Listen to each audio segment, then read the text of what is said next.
था। तेजस्वी जी ने स्पष्ट कहा था कि आप लोग जाकर के अपनी तैयारी करिए। पार्टी के हमारे जो नेता थे उनको सहमति प्राप्त हुआ था, उसी आधार पर हमने यहाँ नामांकन किया है। इसलिए कोई इस मामले में कोई किंतु परंतु नहीं है। आप लोगों के सवाल करने के पहले ही मैं ये सवाल का जवाब दे रहा हूँ कि यहाँ हम समझते हैं कि कोई सवाल नहीं है। पूरे सहमति के साथ इंडिया गठबंधन महागठबंधन के समझौता के तहत ही हमने यहाँ नामांकन किया है। इसमें कोई किंतु परंतु नहीं है।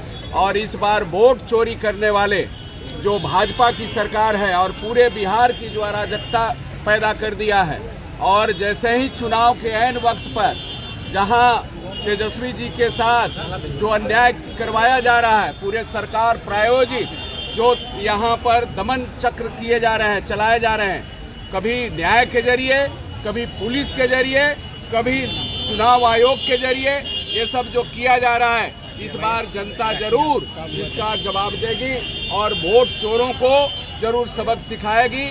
और मैं समझता हूं कि अरवल की जनता पिछले बार जो मगध क्षेत्र से बेहतर प्रदर्शन किया था और बहुत थोड़ा सा के चलते जो इंडिया गठबंधन की सरकार नहीं बनी थी, इस बार वो मौका नहीं मिलेगा। बदलाव के मूड में है जनता। आप देख लीजिए यहाँ जन उभार जिस तरह के, कोई बहुत कम सूचना, कोई गांव में हमने दौरा नहीं किया, केवल फेसबुक और सोशल मीडिया से जान करके गांव-गांव से लोग जिस तरह से उमड़ पड़े हैं और गरीब लोग जिनकी बदलाव की ज़रूरत है, जिनके जीवन की ज़रूरत है बदलाव का, जिन गरीबों का कोई इस सरकार ने कुछ नहीं किया। और मैं समझता हूं कि इंडिया गठबंधन की जब सरकार बनेगी तो इन गरीबों के जो उत्थान होंगे और इन गरीबों के समस्या का समाधान होगा। पक्की नौकरी आपने देखा कि 20 साल में केवल इंडिया गठबंधन की सरकार में ही संभव हुआ था। आने वाले इंडिया गठबंधन की सरकार बनेगी तो पक्की नौकरी के साथ साथ जनता के जो मुद्दे हैं, जनता के जो आमदनी है, माई बहन योजना है जो हर महीने महिलाओं के खाता में जो 2,500 रुपया डालने का काम करेगी सरकार। इसलिए कि जब तक सरकार उस घर में रोजगार नहीं देती है, जब तक सरकार वहाँ बेरोजगारी दूर नहीं करती है, वैसे घर में हर जरूरी जो ज़रूरत है उसको माई बहन योजना के तहत जरूर करेगी। और बहुत सारे ये अरवल के जो ज़रूरत है उस ज़रूरत को लेकर के हम पूरा करने का काम करेंगे। पिछले बार जब हम चुनाव में आए थे, हमने जनता से वादा किया था कि हम 5 साल जब जीतेंगे तो आपको पटना जाने की ज़रूरत नहीं होगा, आपके बीच रहेंगे, आपके बगल में रहेंगे, आप जब खोजेंगे तब आपके बीच हम मौजूद रहेंगे। और जब सत्र चलता था तभी हम पटना में रहते थे। और यहाँ जनता के यहाँ रहने से करीब 165 सड़कें का निर्माण हुआ है। करीब 25 वैसे सड़क बने हैं जहाँ गरीब टोला में, महादलित टोला में आज तक सड़क नहीं, आज़ादी के बाद सड़क नहीं पहुँचा था, बना था। उस गांव में सड़क बनवाने का काम किया। यहाँ अस्पताल को जीर्णोद्धार करने का काम किया। अस्पताल जहाँ गरीबों के इलाज का एक सेंटर होता है, सरकारी अस्पताल, उस सरकारी अस्पताल में ऑक्सीजन प्लांट से लेकर जितना भी जरूरी इक्विपमेंट था वो सब लगवाने का काम किया। यहाँ बाईपास जो अरवल जाम से कराहते रहता है, यहाँ के लोगों के जो दुकानदारी चौपट हो जाती है, उन सारे समस्याओं के समाधान के लिए हमने बाईपास निर्माण कराने के लिए सदन में जोरदार तरीके से आवाज़ उठाया। सोन नहर के बचाने के लिए हमने सड़क से लेकर सदन तक आवाज़ उठाया है। और आने वाले समय में सोन नहर के जिस तरह से बर्बाद करने की जो तैयारी चल रही है और बर्बाद किया जा रहा है, उसको बचाने के लिए हर भरपूर कोशिश किया जाएगा। और कोशिश किया जाएगा कि अरवल जो लगातार यहाँ लोगों के जो एक्सीडेंट में मौत होती है उसका एकमात्र कारण है कि 4 लेन नहीं बना है।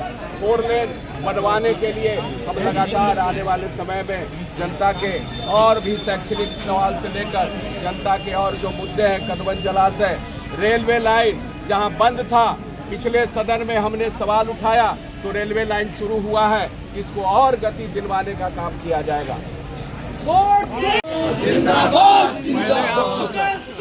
जिंदाबाद जिंदाबाद जिंदाबाद कमरेड मानन सिंह को लाल सलाम लाल सलाम लाल सलाम कमरेड मानन सिंह को लाल सलाम लाल सलाम लाल सलाम कमरेड दीपंकर भट्टाचार्य को लाल सलाम लाल सलाम लाल सलाम इनकलाब जिंदाबाद जिंदाबाद जिंदाबाद आपको बटन पे हाथ दबेगा आप इमलो दीजिए बाला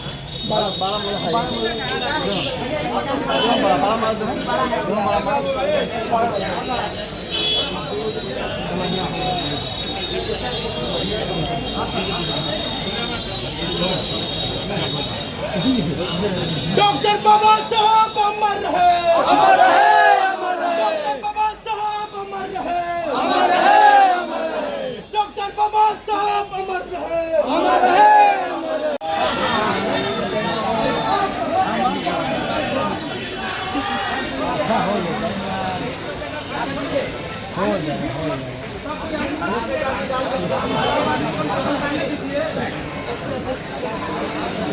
आओ मलबा निकालते रहिए।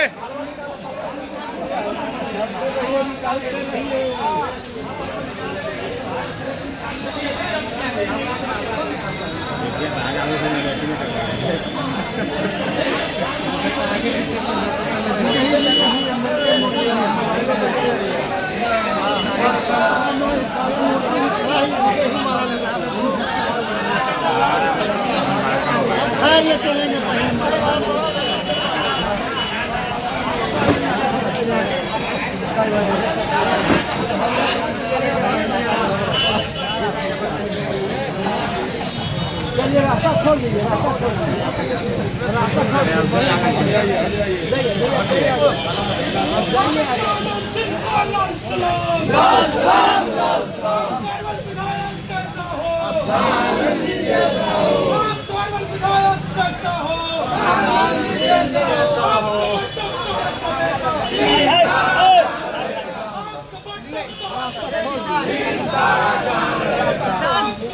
किसान